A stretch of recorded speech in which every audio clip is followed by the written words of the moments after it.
In this special edition of Let's Talk About Abortion, 3 expert women share their findings with the abortion pill. I picture myself in a wedding dress throwing Clinton Gore signs into the Potomac, and we were protesting at the FDA about those pills in that time frame. That Walgreens, Rite Aid, and CVS are now going to be distributing the abortion pill. Studies show us that there are 4 times the complications after chemical abortions. Join us for an eye-opening look at the dangers caused by the abortion pill.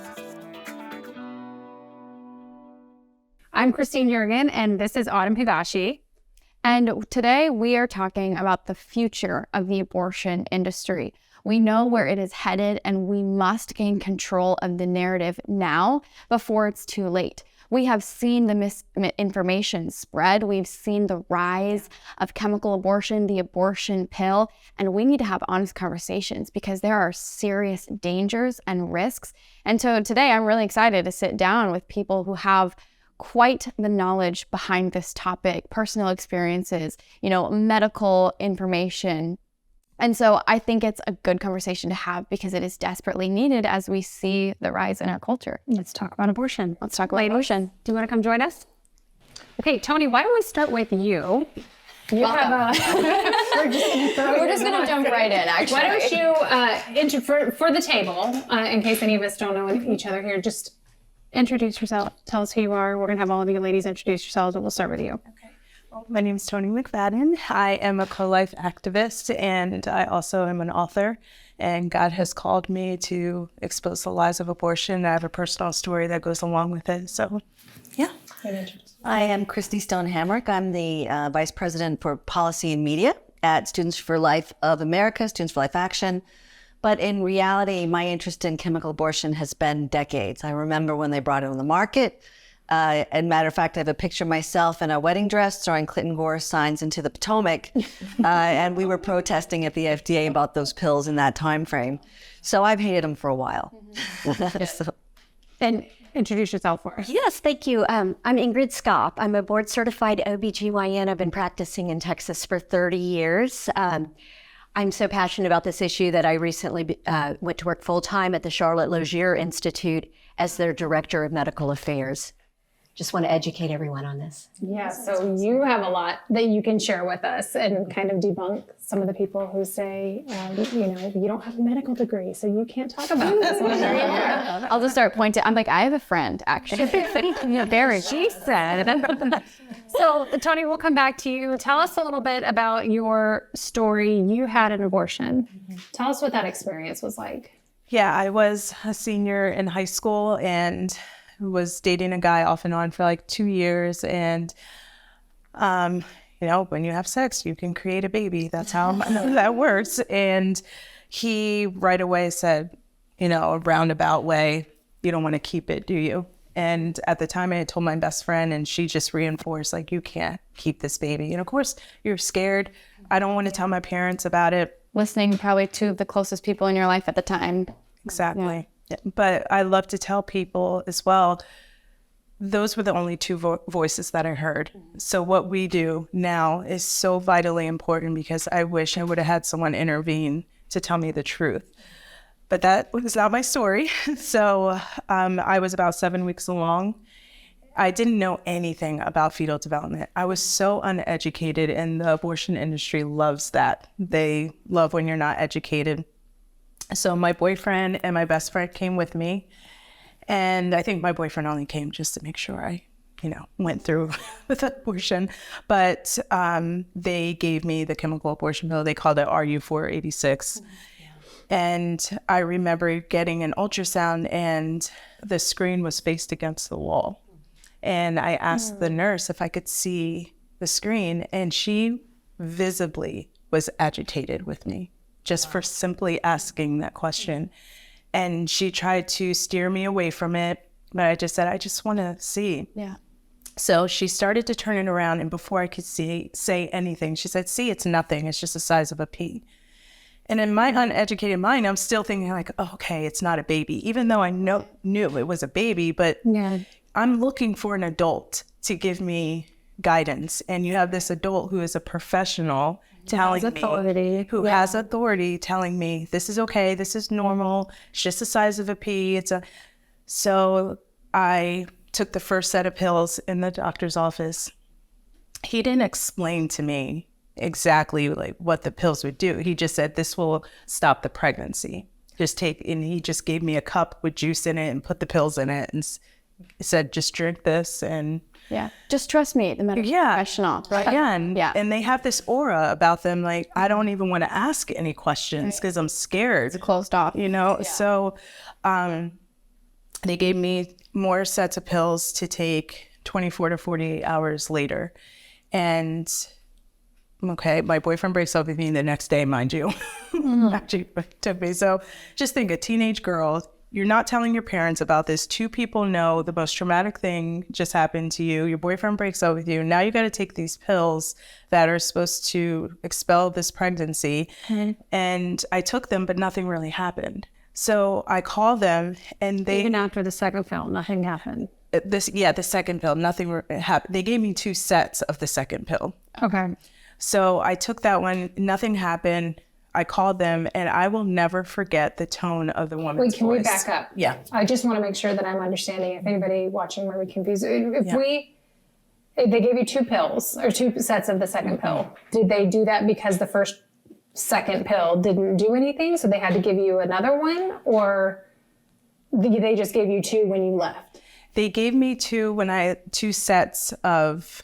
So there was 4 altogether that they gave. They gave me 2 at the actual clinic, and then they gave me 2 sets afterwards, which was 4 altogether. So I was supposed to take 2. Those 2 didn't work on my own. Gotcha. And then when I called them, they said, this is why we gave you 2 sets of pills. So I think maybe this was expecting it not to work. Yeah, that's what I wanted to clarify there. But I don't know. I'm just doing what they're told me to do. So I just remember how condescending they were on the other line. Well, this is why we gave you 2 sets of pills. Just take the other ones and you'll be fine. And you don't often hear the same thing with any other medical procedure, right? I've never gone to a doctor to ask about, a minor issue and them treat me with such annoyance, And so I can't help but think that that's a conscience coming through. Or that here's a medication, it might not work, so we're just going to give you a couple more. I'm having to continue to do this, But it's just so interesting because in any other, that would be so odd. Can you imagine being in a doctor's office and saying, I'd like 2 sets of antibiotics in case the first one doesn't kill? Right, yeah, exactly. They'd be like, I'm not giving you a second set. Well, they already got their money. Yeah, so we don't want you back. They don't. So we'd rather set you with more than you need than to have to deal with you again. Exactly. That's right. Exactly. Yeah. So I did take the other set, and I bled a little bit, and I thought, okay, well, she said it was just the size of a pea, so maybe that's it. Close to 2 months later, I'm in school. I'm sitting in music class, and I start getting the most excruciating pains throughout my entire body. It felt like lightning, across my entire body. I can't even move. And I'm like, what is happening? Because it came on suddenly. A friend walks me to the nurse's office, and I'm not being graphic just to be graphic, but I think people need to understand that first trimester abortion is traumatic, and it's not just popping pills and, you're done. Back to normal life. Right. And I felt this pressure, and I went into the bathroom, and I had blood clots the size of my fist leaving my body. And I didn't realize it then, but I was hemorrhaging. And, when we talk about the 24 women that we know of who passed away taking these very same pills. They just updated that to 28. Can you believe it? Just about a week or 2 ago. Yeah. I mean, I'm sure there's probably more. Oh, yeah. And you're in school while this is happening. In high school. That's shocking. Yeah, in the nurse's office. And my mom came and picked me up, and my parents don't know. They have no clue about what's going on. And I just remember At this point, did your school nurse know? Was she aware of this? So I just said I had back cramps. I'm like, and that was normal for girls. They're like, here's a heating pad. You're like, I don't know how, but thank you. Oh, but I was still scared to tell anyone. To tell anyone. Did you put 2 and 2 together? Did you just think this was just a weird thing happening, or did you think it had to do with the pills? yeah, I was like, oh, We knew. this was what was supposed to happen 2 months ago. Yeah. And I just remember laying in fetal position in my bed and going back and forth to the bathroom for hours. Oh gosh. And just that realization of you have this realization that this isn't normal and this is going to affect me for the rest of my life, but you stuff it down and you pretend like it didn't happen because society is saying this is normal. This is just what you have to do and it's okay. But inside, I think for a woman, it changes you because we're supposed to give life, not take it. And so this is why I do what I do, because if I could spare any woman from having to go through this, it's worth it for me to share the pain because I'm sharing it with purpose and not. I think what's really funny to me about that story is I bled in 3 or 4 pregnancies, which was terrifying. And then you're calling the doctor and they're helping you. And you're by yourself. You know, it never occurred to me when I was bleeding, I had to do it by myself. And that really, I find profoundly troubling. Because I've experienced it in a different way, but in the middle of a lot of medical intervention. Right? Yeah. Yeah. It's just terrible.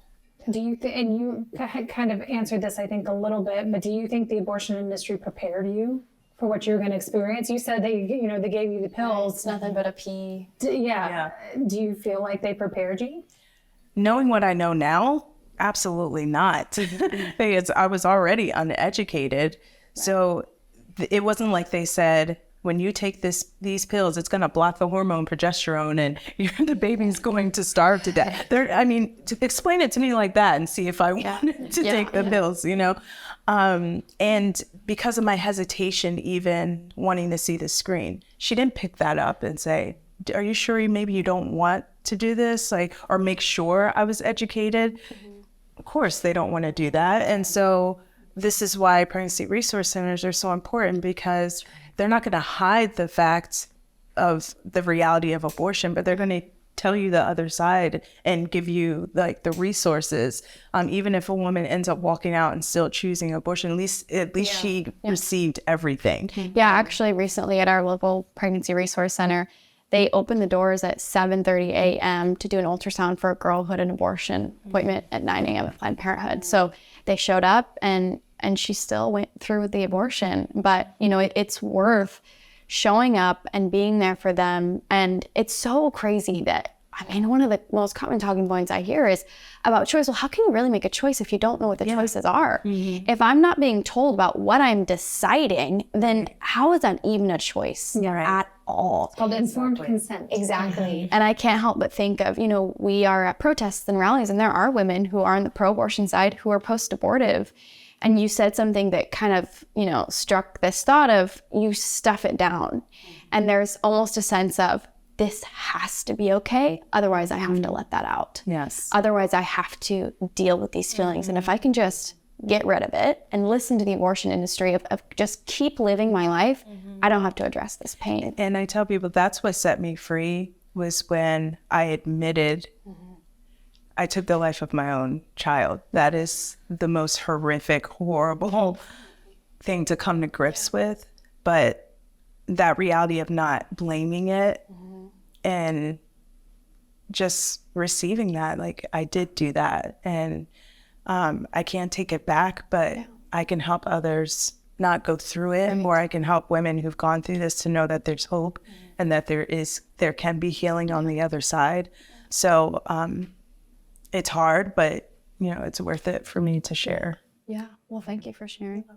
Dr. Skop, I know you probably know that her stories, you're probably not in the minority of women. And so I would love to hear just your experience of, you know, the damaging reality and effects of abortion and what you see in your own practice. Yeah, I mean, for 30 years, this is why I'm so passionate about it, because I've just had these conversations over and over and over again. And I think what was said earlier is that this is unlike any medical procedure.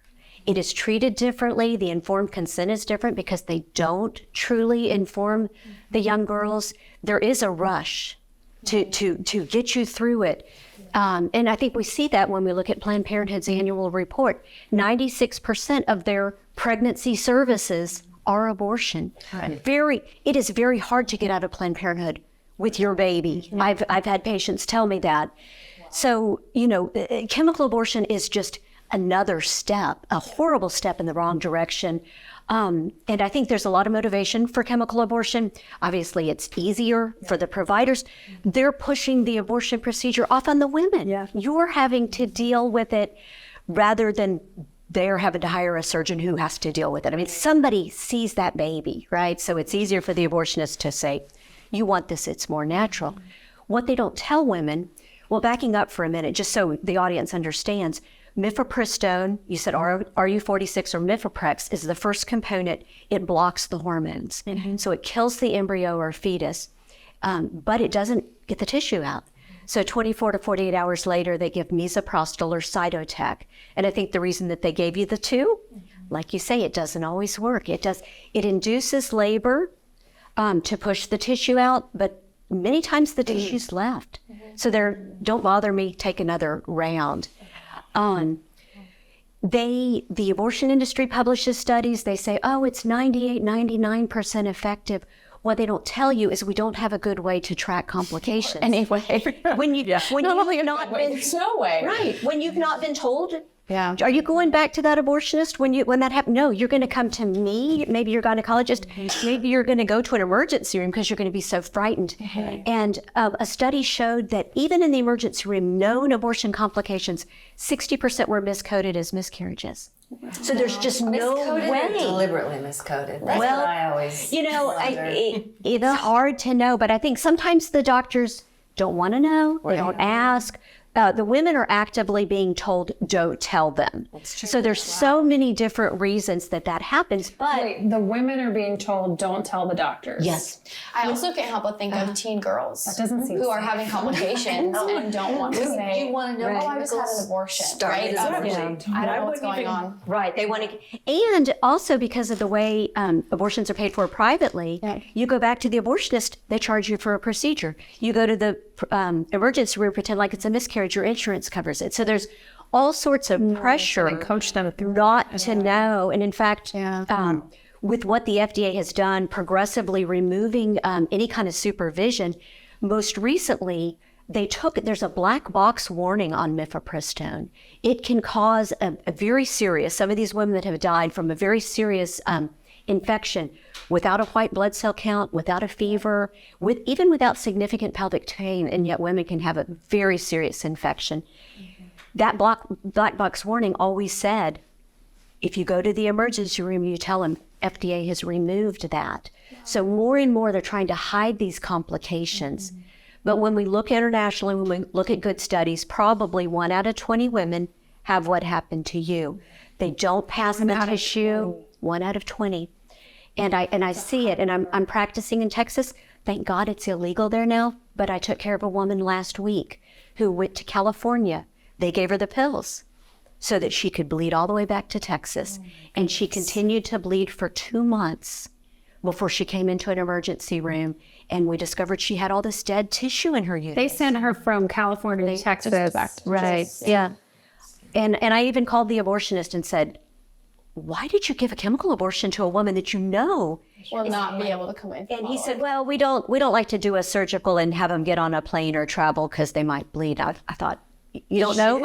Have you not seen what happens with these chemical? But it's just, I mean, it's an upside down world, the way that these women are pressured. And the women think it's more natural and safer, but studies show us that there are 4 times the complications after chemical abortions. Makes sense. And surgical gets everything out right away. Chemical, your body has to do it.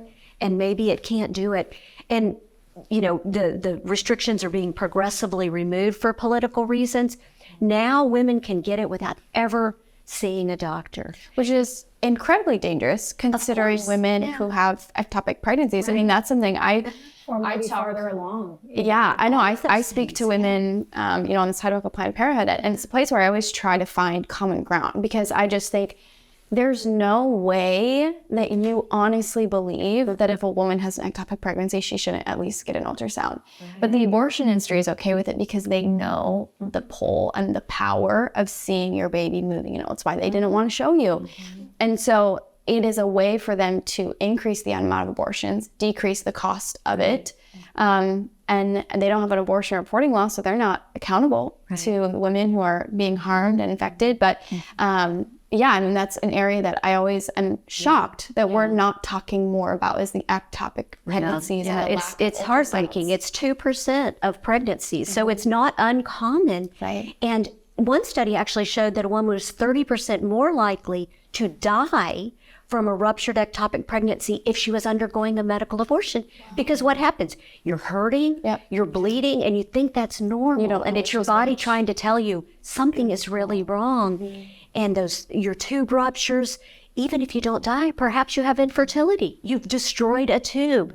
All of these things are just so much of a demonstration that the abortion industry does not care about women, that they're promoting this dangerous procedure. And you experienced it, but just how many women experience seeing their baby's body in the toilet? I mean, what are the emotional ramifications of that? No one's discussing it.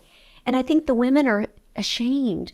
And perhaps they think, I deserve this because of what I did. But they're living, at 8 weeks, it's about the size and looks a little bit like a gummy bear. It's got a head, it's got arms, legs.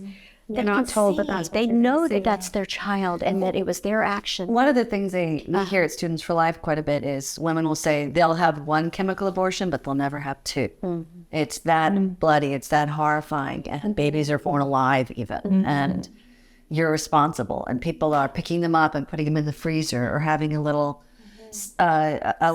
ceremony and a burial in their backyard. And the disposal of these bodies, which are truly bodies, then it's the mother bearing her child. And it's another horrifying level of trauma for people. Yeah, the women that I have spoken to, I've never heard anyone saying, yep, it was exactly how the doctors described it to me. I felt comfortable. I felt informed. The women that I've spoken to have said they were laying on their bathroom floor and were thinking to themselves, this is how I'm going to die. Not, I think I might die. No, this is it. I don't see myself getting out of this. Words like slaughterhouse is how they described what their bathroom, it's just, that is the norm. And yet the abortion industry to pretend is it's not. The New Yorker had an article that was called My Favorite Abortion. And I know that's a very horrifying thing. And it was a woman who'd had 3 abortions. And she had a surgical abortion, and she said she didn't mind. I think there was a lot of pain underneath it. Then she had a chemical abortion and wrote at length about how horrifying it was and how dishonest the abortion industry is about these things. And she got pregnant the 3rd time, and she had a surgical abortion the 3rd time. And her favorite abortion, she said, was the 3rd one, because now she knew the difference. And although that's a really cold and callous story, we really do hear that this idea that this pill it's just like a period and you're going to basically take a magical Tylenol couldn't be further from women's experiences. Can I ask you something while we have a doctor here? Sure. People tell us that the abortion pill reversal isn't a thing, that it's not safe. In Colorado right now, they're trying to introduce something where it will be a punishable offense if you do the abortion pill reversal or if you advertise for the abortion pill reversal. Can you tell us a little bit about what that is, if it's safe, does it actually save babies and work? Yeah, well, I think, for starters, the reason there's so much resistance is the abortion industry doesn't want us to know that women regret their abortions. What causes a woman to seek that?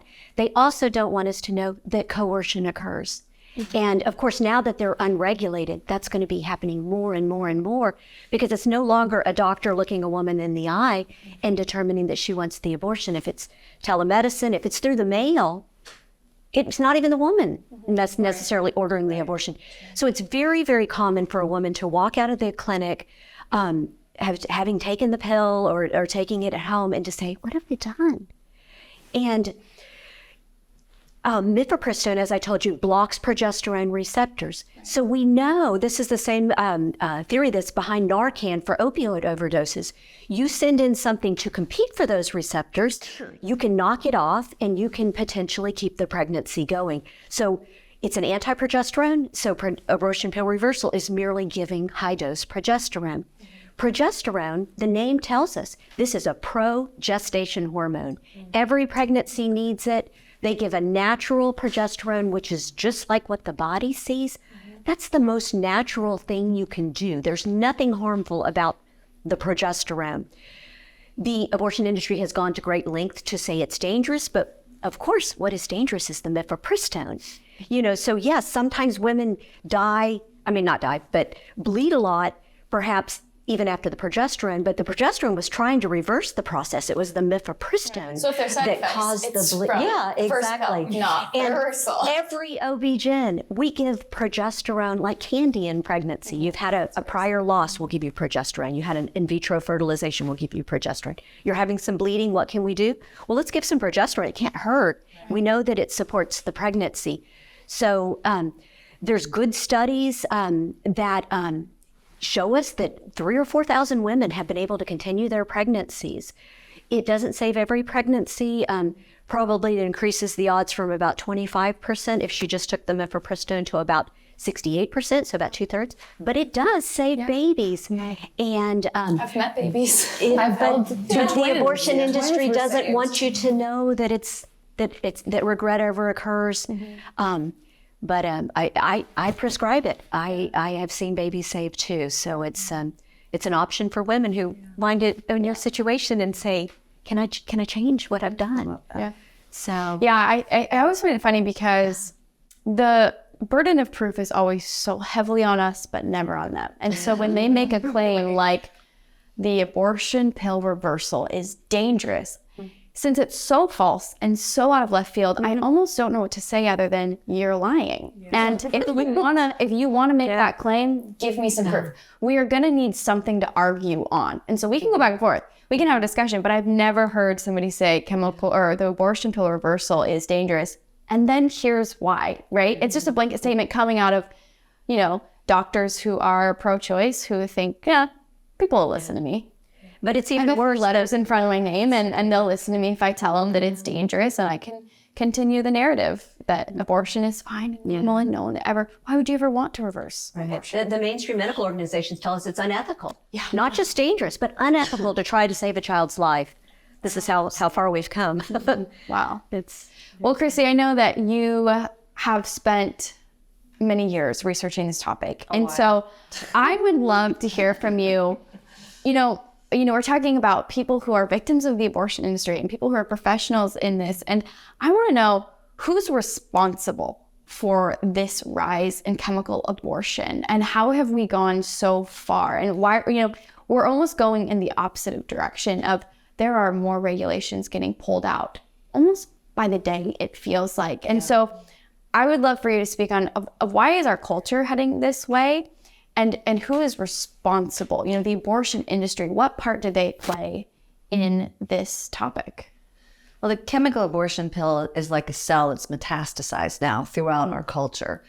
It was brought into the U.S. market really through the efforts of, and not trying to be partisan, but the Democratic Party really partnered with the abortion corporations to bring this pill into the market. It started back in the 80s. And what's I think really interesting about the genesis of RU486 is it came from a company, Roussel-Uclef, developed by a man who wanted to create an abortion pill. People try to tell us that abortion pills are medicinal, but they're not. This guy was literally designing death by pill. He got funding from the company that created the drugs that killed the Jews in the concentration camps. That's the kind of company legacy that we have. And the motivation behind it. Exactly. They knew it was to kill.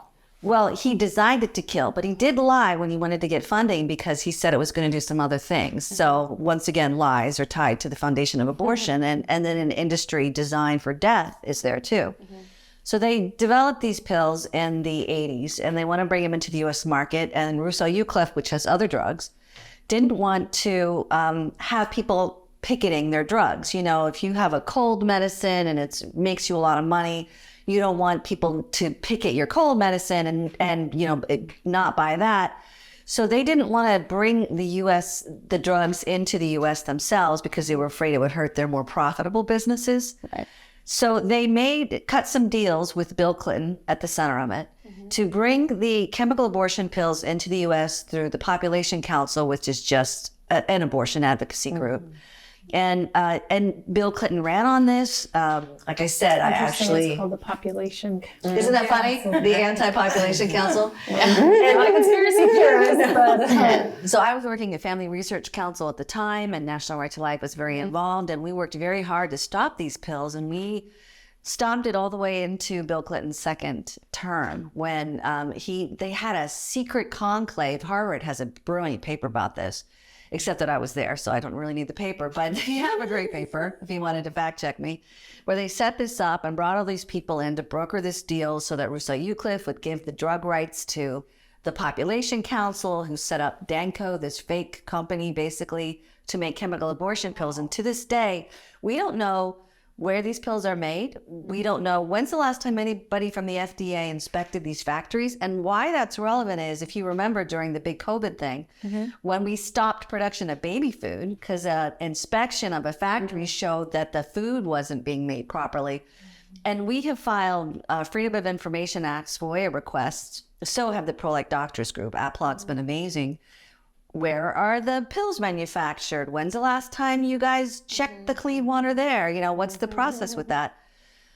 So it was dirty and dark and clandestine, and they brought it in. And probably at that time, they didn't realize how big it might become. But I don't think people understand how big it will become. Right.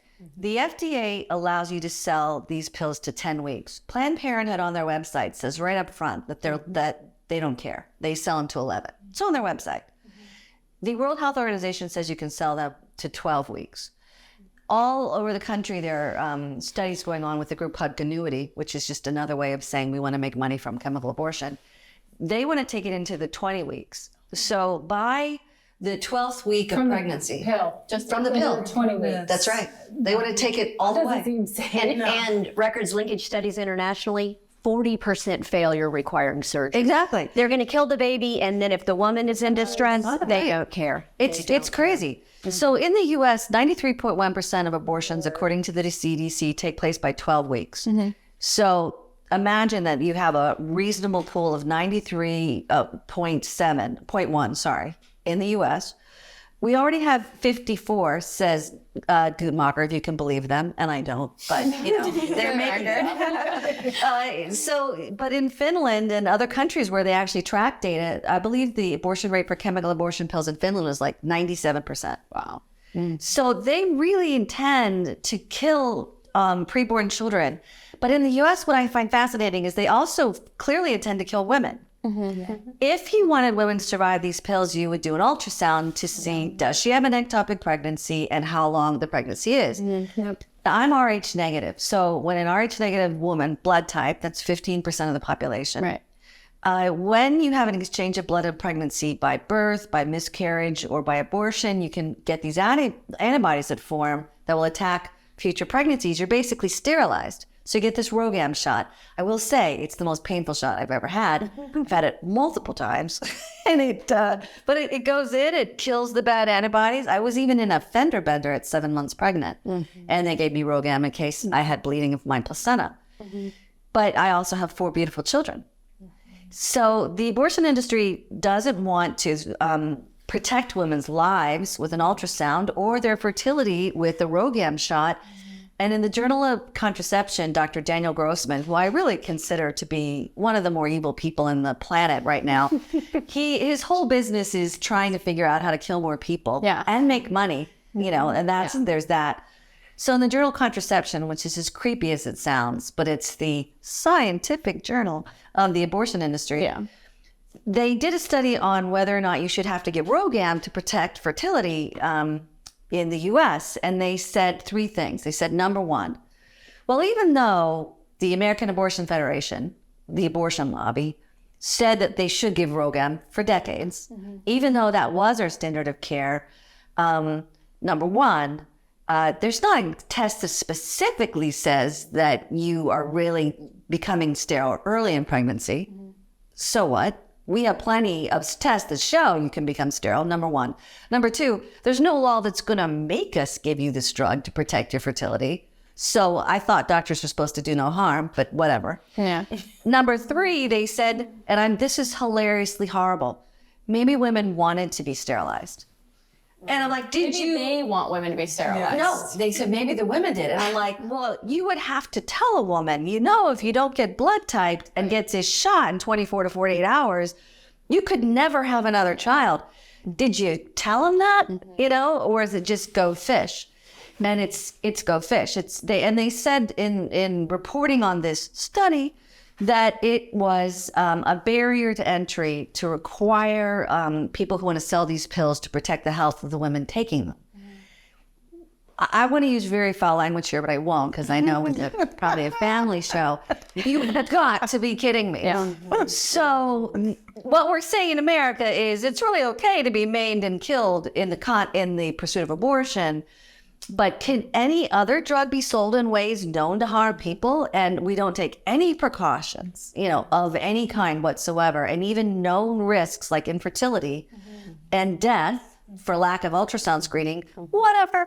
Because as long as a baby died, it's okay if the mother's dead too. Yeah. And if she can't ever have another child, well, I guess it's all good. And they right? gave me the pills in 1999, and they weren't even FDA approved yet. Oh my gosh! So that's experimental at that point. Yeah. And not just infertility, but damage to subsequent children. If isoimmunization occurs in that scenario, the mother's antibodies create severe anemia in that child. And untreated studies around the world tell us 14% of those children are stillborn if they're not treated.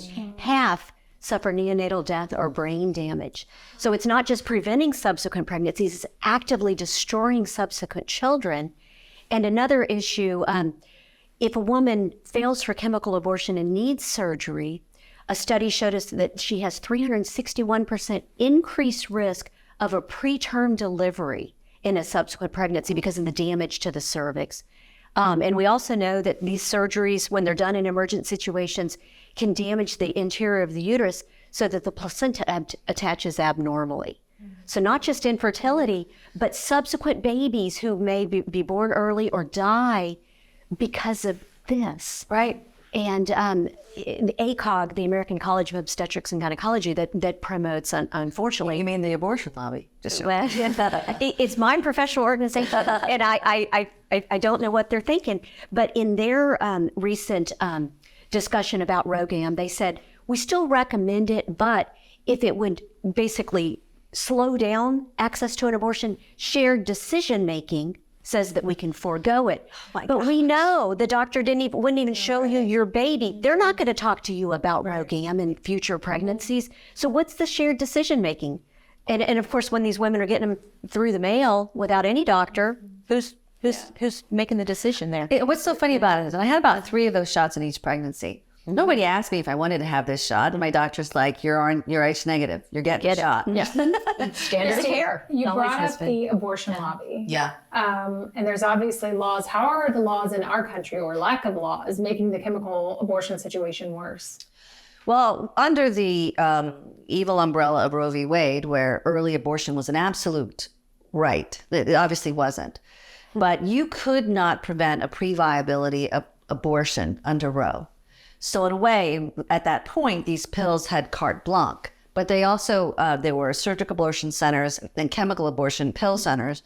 And it wasn't as big, I'm not saying it wasn't a big business model, but it was like this, again, to me, I considered a cancer that was lying in wait and growing underneath the rubric.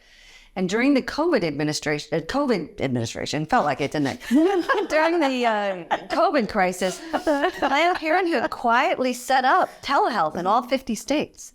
And it's like, think of it as a liquor license. You can't just ship liquor to a state. You have to go in state by state. Yeah. They finished that process during COVID so that they could really pump this up. So, what I think is extraordinary in regards to where we are today, where we can stop it, is there was a court case that was started in Hawaii. I don't know if I'm saying the doctor's name right, but he's an abortionist, so he probably doesn't deserve the courtesy. But let's say Dr. Chulius. That's what it looks like on paper. And he said it was just so inconvenient for him to hop around to these islands to give these pills when, sure, it would save women's lives, but my gosh, I'd have to get on a plane. So she should probably die if you have to get on a plane, I guess. So he started a lawsuit saying they should be able to ship these pills. And it was through that lawsuit that now Javier Becerra, who is head of HHS, while he was Attorney General of California, was pushing reduced health and safety standards to make it easier to sell these pills. And this was progressing over a 5 to 7 year period. And then during COVID, I think surprisingly, coincidentally, a month or two after Planned Parenthood finished their telehealth certification, they dropped the REMS, and you could sell them in the name of COVID online, no test online distribution. And what's funny to me is England, in the same time frame during COVID, decided they also needed to drop their REMS and sell the pills. They've since put theirs back on. Wow. Because people were dying and abusers were getting it. But what they found in particular, and Dr. Skop, you might want to say this, a lot of women don't know how pregnant they are. So whether through ignorance or lack of inquiry, people were taking them so late in pregnancy, it was killing them. And so England put their health and safety standards back. Meanwhile, Joe Biden is saying that states cannot enforce postal laws if you want to mail abortion pills. Yeah. Well, and like this is slightly, different, but I'm always shocked by the lack of knowledge young women have about their own fertility. I mean, when I tell girls that they're fertile 6 days a month, they look at me like I'm lying to them. Like, you mean I can't just become pregnant at any point in my cycle? And girls' cycles are so irregular and this and that. And I've even talked to people who don't understand that, the way that we track pregnancy, 4 weeks pregnant isn't, it's not what you really think of it. It's, that's based on your last period. When you're 4 weeks pregnant, the baby's gestationally, more like 2 weeks. And so just the lack of information of that, how are young women supposed to then be able to navigate? How do I get a chemical abortion? When do I take it? All of these things when they're so misinformed about, to be able to track exactly where you are in your pregnancy takes a lot of time, a lot of tracking, a lot of knowing how your body works. And if a 17-year-old girl wants to order an abortion and guess that she's 8 weeks pregnant, she can.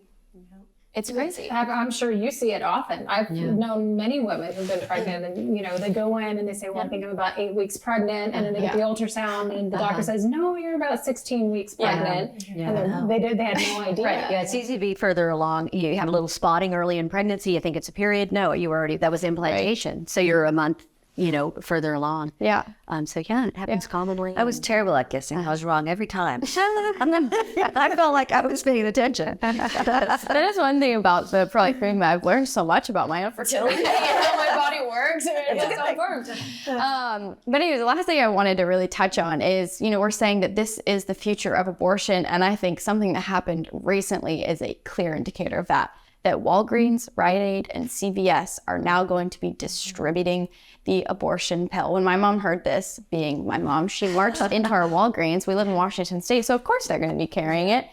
And she talked to the manager or somebody about, this can't happen. And he was like, I don't know what you're talking about. Like, this isn't happening. He was literally fighting with her that this wasn't true. And I was just thinking, if the employees of Walgreens are this blind to the fact that this is happening, like America is even worse off. Like if the company itself is not even informing their own employees that this is coming down the pipeline, like people all across the country, it's, they're doing this in times where people aren't paying attention. I think the FDA, they changed the rule that allowed pharmacies to distribute chemical abortion pills, January 2nd? I'm thinking I was probably taking down my Christmas tree. I was cleaning up after my New Year party. I wasn't paying attention. I feel like I jumped back on social media and I was like, what happened? And they're doing it silently and pushing us further and further and further. Well, here's another thing that I don't think people understand is they're trying to set up a new Supreme Court and a new Roe v. Wade. About a week or two before the Dobbs decision got rid of Roe v. Wade, there was a case regarding the Environmental Protection Agency where they had radically overstepped in their policy. And the Supreme Court said these regulatory agencies, which cannot run around and make rules with the force of law. They have to be specifically given permission by the lawmaking body, Congress, to do that. So fast forward to like the week before Christmas, and I'm not kidding, and I do have 4 kids. I had stuff to do. Yeah. No, they had this during the budget palooza where they're trying to jam that money in right before the budget deadline. Some members in the House, the Democratic Party, Nancy Pelosi and company, put forward a measure to say that the FDA should have the authority to make the force of law in regards to chemical abortion pills. They want the FDA to be the new Supreme Court and those regulations to be the new Roe v. Wade. That's what they're trying to do. So it's a clear and present danger in terms of trying to set up a new rubric. And then what HHS said directly through their lawyers and the Department of Justice, they said they did not feel states had the right to make laws different than the FDA. Well, that's insane because, like, even if you look at euthanasia laws, euthanasia varies by state, and you can't go kill people in one state because you can do it in Washington state. The FDA, having said that some drugs can be used for a certain purpose, doesn't require a state to use it, but that's not how that Democrats interpreted it. They said, yes, you should be able to require this in the name of the FDA. I think it's terrifying, really, that we're going to set up again. I guess we're all marching out to the FDA building now to face the future Dr. Fauci type person who's going to be there on behalf of abortion. Yeah. Toni, you were one of the only people, as far as I'm aware, at this table who has actually experienced a chemical abortion. And you're saying that it's absolutely horrific and you wouldn't wish it on your enemies. Right. What would you say to a woman who's considering, or maybe has gone through the same shoes? What would your advice for her be to know that she does have other options, or, you know, even that there is healing for her, and that her story matters? Yeah, for the woman who would be considering it, I would say that women are stronger than we think. And I know it might be scary in the moment, but you have other options. If I could go back knowing what I know now, I would give my baby life, whether I would give him up for adoption or chosen to parent. But I would want her to know the truth that I did not receive, that this will harm you, this will never leave you, that the regret will stay with you. Although you can heal, spiritually, mentally, you can heal, but it's not going to leave you. And I think every woman should even have to see what an abortion, what each of them. Many people don't know what it is. They don't even know. I mean, that's why the surgical ones, that's why they're asleep. They don't know what's actually happening. So, but the woman who's already gone through it, I would just tell her that there are other women like her that are suffering in silence, and that find someone that you trust to be able to walk through that and get counseling, get post-abortion counseling. There's so many resources out there that could help you walk through all that, because keeping it inside is manifesting in ways that you don't understand. And and so I'm just very thankful that I'm on the other side now and can bring hope and healing to others who have walked through it. But I would say choose life every time. Choose life, not death. Amen. Well, ladies, thank you so much for joining us. It has been an absolute pleasure to hear all of your knowledge and your story. We are so grateful at Students for Life, and we would love to have you on again soon. Thank you so much.